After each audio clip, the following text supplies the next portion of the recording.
What is this? Hindustan का सबसे जो प्रोटेक्टेड पर्सन है वो ये बाप बेटा है। प्राइम मिनिस्टर के बाद 100 आदमी इनको प्रोटेक्ट करते हैं। जो इनके बयानात हैं वो इस किस्म के हैं कि जो पहाड़ पर मेरा वर्कर है उसको सिक्योरिटी थ्रेट बनता है। ये व्हाइट कॉलर किलर्स हैं, दे स्पीक टू किल। ये बोलते हैं इसलिए हैं कि बंदे को मारे कोई। इन कातलों का नहीं बोलूं तो किसका बोलूं? आप मुझे बताओ। आपने देखा मैं हूं यहाँ, मेरे पर बड़ी तोहमत है कि मैं जी कोई बड़ा कोई आपने कोई देखी है ऐसी?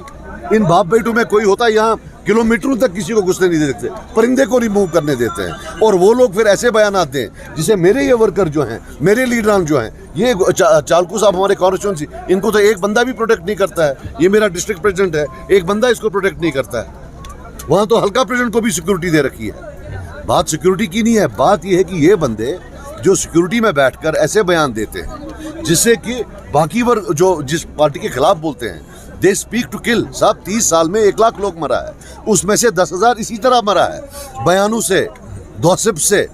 Don't take it lightly. ये कोई इनोसेंट लोग नहीं है, दे नो व्हाट हैपेंस।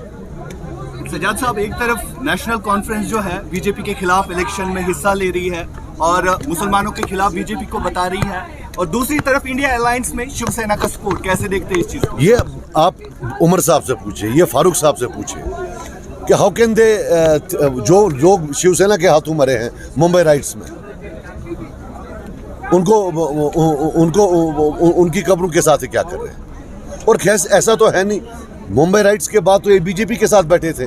तब पहले कॉमर्स मिनिस्टर थे, फिर फॉरेन मिनिस्टर थे। और ये तो तब था जब दिन में यहाँ 30-30 आदमी मरते थे। इनको तब शर्म नहीं आई तो आज क्या आएगी? So this there is no contradiction in them. It's only that ये जो गुड एंड बैड हो गया है, that anybody NC allies with is good. The moment they don't ally with them, they are bad. This good and bad of Kashmiri politics has now translated into a joke. ED की तरफ से फारूक अब्दुल्ला पर भी case है, किस तरह की मेहरबानी हो रही है फारूक अब्दुल्ला? देखो, आप मेरी बात सुनो, बहुत अच्छा आपने ये सवाल पूछा।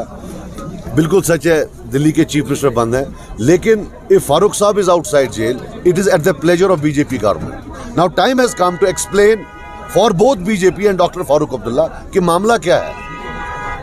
Then there is another case जहां शायद FIR भी हुआ है, that is a JK bank case जिसमें बेटा इन्वॉल्व है।